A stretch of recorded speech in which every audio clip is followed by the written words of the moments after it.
Hi friends, welcome to Sandhya Prakash lifestyle Tamil. இன்னைக்கு நம்ம சேனல்ல என்ன வீடியோ பார்க்க போறோம்னு பாத்தீங்கன்னா 48 நாட்கள் பிரம்ம முகூர்த்த பூஜை முருகன் வழிபாடு பண்ணிட்டு இருக்கேன் அப்படிங்கிறது எல்லாருக்குமே தெரியும். அதுல நிறைய பேருக்கு நிறைய டவுட் வந்திருக்குது. அந்த டவுட் எல்லாம் எனக்கு தெரிஞ்ச வரைக்கும் கிளியர் பண்ணலாம் அப்படின்றதுக்காக தான் இந்த வீடியோ. ஓகே, வீடியோக்குள்ள போறதுக்கு முன்னாடி நம்ம சேனல் இப்பதான் ஃபர்ஸ்ட் டைம் பாக்குறீங்க அப்படின்னா பிளேலிஸ்ட்ல இருக்க வீடியோஸ் எல்லாம் போய் பாருங்க. நம்ம சேனல் உங்களுக்கு பிடிச்சிருந்தா சேனலை சப்ஸ்கிரைப் பண்ணி பக்கத்துலயே உள்ள பெல் ஐக்கான் கிளிக் பண்ணி வச்சுக்கோங்க. அப்பதான் வீடியோஸ் போட்ட உடனே உங்களுக்கு நோட்டிபிகேஷன் வரும். ஓகே, வாங்க வீடியோக்குள்ள போலாம். ஓகே ஃப்ரெண்ட்ஸ், இப்போ வந்துட்டு 48 நாட்கள் பிரம்ம முகூர்த்த பூஜை அப்படின்றது சாதாரண விஷயம் கிடையாது. ரொம்பவுமே லாங்கான ஒரு டைமிங் தான்.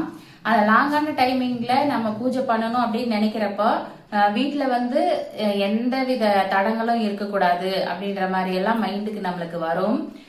அதுக்கப்புறம் பாத்தீங்கன்னா இப்போ பெண்கள் அப்படிங்கிறப்ப ஒரு சில பிரச்சனைகள் எல்லாம் ஃபேஸ் பண்ண வேண்டியது வரும். இப்போ லேடிஸ் மேக்சிமம் பாத்தீங்கன்னா வீட்டுல இருக்கிற லேடிஸ் இந்த பூஜையை ஸ்டார்ட் பண்ணுவாங்க.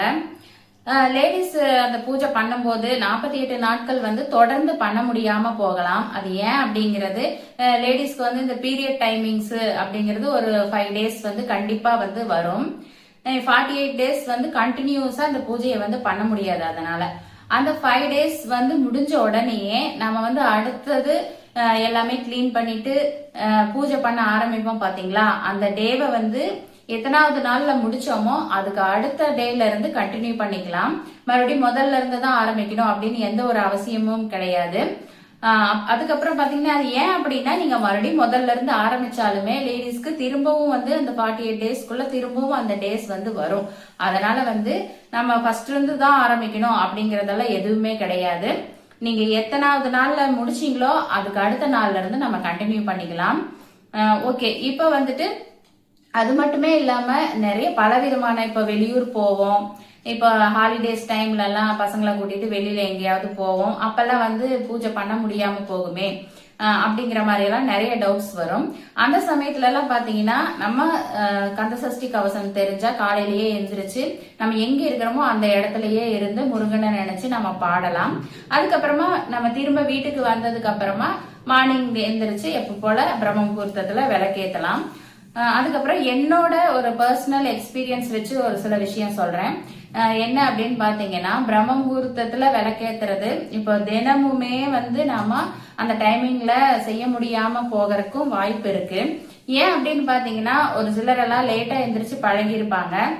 இந்த பூஜை பண்ணலாம் அப்படிங்கிற ஒரு விருப்பத்தினால நேரமா எந்திரிச்சு ஸ்டார்டிங்ல பண்ணுவாங்க. அதுக்கப்புறமா பண்ண முடியாம போகும், அதாவது எந்திரிக்க முடியாம போகலாம். அப்படி இருக்கிற சமயத்துல என்ன பண்ணணும் அப்படின்னு பாத்தீங்கன்னா, நம்ம அந்த டைமிங்ல நம்ம மேக்சிமம் எந்திரிச்சிருவோம். இந்த பூஜை பண்ணணும்னு நினைக்கிறதே நமக்கு ஒரு நல்லது நடக்க போகுது அப்படின்றதுனாலதான் இந்த பூஜை பண்ணணும் அப்படிங்கிற எண்ணமே நமக்கு தோணும் அப்படின்னு நான் நினைக்கிறேன். அப்ப கண்டிப்பா நம்ம எந்திரிச்சிருவோம். ஸ்டார்டிங்ல கொஞ்சம் கஷ்டமா இருக்கலாம், அதுக்கப்புறம் எந்திரிச்சிருவோம். மேக்சிமம் பாத்தீங்கன்னா 5 o'clock எந்திரிச்சிருவோம். அப்புறம் குளிச்சுட்டு பூஜை பண்ணும் போது விளக்கேற்றும் போது 6 மணி கூட ஆயிரும். அந்த மாதிரி டைம்ல எதுவும் ஃபீல் பண்ண தேவையில்லை. ஏன் அப்படின்னு பாத்தீங்கன்னா, நம்ம அந்த பிரம்ம முகூர்த்த நேரத்துல பூஜை வேலை தான் செஞ்சுட்டு இருந்திருப்போம். அதனால 6 மணிக்கு மேல ஆயிருச்சு. இப்ப நானே கூட என்னோட விளாக்ல நிறைய ஷேர் பண்ணியிருக்கேன். கண்டிப்பா இது வரைக்கும் 6 நாள் வரைக்கும் பூஜை பண்ண விளாக் நான் ஷேர் பண்ணியிருக்கேன். பிளேலிஸ்ட்ல இருக்கு, கண்டிப்பா போயிட்டு பாருங்க. நான்வெஜ் சாப்பிடுவீங்களா 48 டேஸ்க்கு வீட்டுல நான்வெஜ் செய்வீங்களா, நான்வெஜ் சாப்பிடுவீங்களா அப்படின்ற மாதிரி நிறைய பேருக்கு டவுட் இருக்கும்.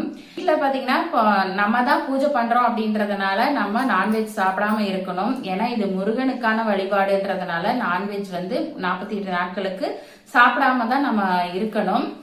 வீட்டுல பாத்தீங்கன்னா மத்தவங்களையும் போட்டு நீங்களும் சாப்பிடக்கூடாது, நான் சாப்பிடல நீங்களும் சாப்பிடக்கூடாது அப்படின்னு சொல்றது தப்பான விஷயம். ஏன்னா நமக்காக அவங்கள விரதம் இருங்க அப்படின்னு நாம யாரையும் ஃபோர்ஸ் பண்ணி இருக்க வைக்க கூடாது. நமக்காக அவங்க இருக்காங்க அப்படின்னா ஓகே தான். குழந்தைங்களாம் இருப்பாங்க, அவங்க அவ்வளோ டேஸ்க்கு நம்ம சாப்பிட்டு பழகி இருக்கிறவங்க அவ்வளோ டேஸ்க்கு இருக்க முடியாது. அதனால அவங்களுக்கு நாம செஞ்சு கொடுக்கலாம். செஞ்சு கொடுத்துட்டு எல்லாமே கிளீன் பண்ணிட்டு அடுத்த நாள் விளக்கேத்தி நம்ம பூஜை பண்ணிக்கலாம். அதுக்கப்புறமா வீடு மாப் போடுறது இந்த மாதிரி விஷயங்கள் வந்து தினசரி பண்ணணுமா அப்படிங்கிற மாதிரி நிறைய பேருக்கு டவுட் வரும். நான் இப்ப சொன்ன மாதிரி தான், நான்வெஜ் செய்யற அன்னைக்கு மட்டும் மாப் போட்டுட்டு கிளீன் பண்ணிட்டு அதுக்கு அடுத்த நாள் பிரம்ம முகூர்த்தத்துல எந்திரிச்சு பூஜை வேலைகளை மட்டும் குளிச்சுட்டு பூஜை வேலைகளை மட்டும் பார்த்துட்டு விளக்கேத்தி சாமி கும்பிட்டுக்கலாம். அதுக்கப்புறமா நம்ம கிளீனிங் வேலை அதெல்லாம் தொடர்ந்து நம்ம செஞ்சுக்கலாம். அதுக்கப்புறமா காலையில சரி எந்திரிச்சு பூஜையெல்லாம் பண்ணி முடிச்சுட்டு போய் தூங்கிடலாமா அப்படிங்கிற டவுட்டும் ஒரு சிலருக்கு வரும். நாம எந்திரிச்சு பூஜையெல்லாம் பண்ணிட்டு அடுத்தடுத்த வேலைகளை நம்ம டிஃபன் பண்றது, அடுத்தடுத்த வேலைகளை நம்ம பார்த்துட்டு மதியம் கொஞ்ச நேரம் தூங்கலாம். ஏன்னா பூஜை பண்ணிட்டு காலையிலேயே தூங்குறதுல வந்து அந்த பூஜை பண்ணதுக்கான அர்த்தமே இல்லாத மாதிரி தான் எனக்கு தோணுது. அதனாலதான் அப்படி சொல்றேன். ஓகே, ஏன்னா எப்படியும் நமக்கு மார்னிங் டைம்ல வேலை இருக்கும், சமையல் பண்றது, கிச்சன்ல எல்லாம் நிறைய வேலைகள் இருக்கும், அதெல்லாம் பார்க்கலாம். பார்த்துட்டு மதியம் கொஞ்ச நேரம் ரெஸ்ட் எடுத்துக்கலாம். ஏன்னா நமக்கு நேரத்துல எந்திரிச்சு பழக்கம் இல்லாதவங்க நிறைய பேர் இருப்பாங்க, அவங்களுக்காகவும் தான் சொல்றேன். அதுக்கப்புறமா விரதமா இருக்கணுமா அப்படிங்கிற மாதிரி நிறைய பேருக்கு டவுட் இருக்கும். விரதம் பாத்தீங்கன்னா அவங்கவுங்க விருப்பம் தான் விரதம் இருக்கிறது. ஏதாவது ஒரு டைம் சாப்பிடாம விரதம் இருப்பாங்க ஒரு சிலர் எல்லாம். நான்லாம் பாத்தீங்கன்னா விரதமெல்லாம் எதுவும் இல்லை. இப்ப மார்னிங் எந்திரிச்சு பூஜையெல்லாம் பண்ணிட்டு வீட்டுல வேலையெல்லாம் பார்த்துட்டு எல்லா வேலையும் முடிச்சுட்டு சாப்பிட்றதுக்கே பாத்தீங்கன்னா 11-12 மணி ஆயிரும். அதனால விரதம்னு அதை நம்ம சொல்ல கணக்குல எடுத்துக்க முடியாது இல்லைங்களா, விரதம்னு அதை நம்ம சொல்ல முடியாது. அந்த மாதிரி அவங்கவுங்க விருப்பம் தான். அதுவும் இல்லாம அவங்கவுங்க ஹெல்த் பத்தின விஷயம்தான். விரதம் இருந்தே ஆகணும் அப்படிங்கறதெல்லாம் எந்த கட்டாயமும் கிடையாது. ஓகே ஃப்ரெண்ட்ஸ், எனக்கு தெரிஞ்ச சில விஷயங்களை நான் உங்ககிட்ட ஷேர் பண்ணிக்கிட்டேன். ஓரளவுக்கு இதுல டவுட் கிளியர் ஆயிருக்கும் எல்லாருக்கும் அப்படின்னு நான் நினைக்கிறேன். ஓகே, நெக்ஸ்ட் வீடியோல மீட் பண்ணலாம். தேங்க்ஸ் ஃபார் வாட்சிங் ஃப்ரெண்ட்ஸ்.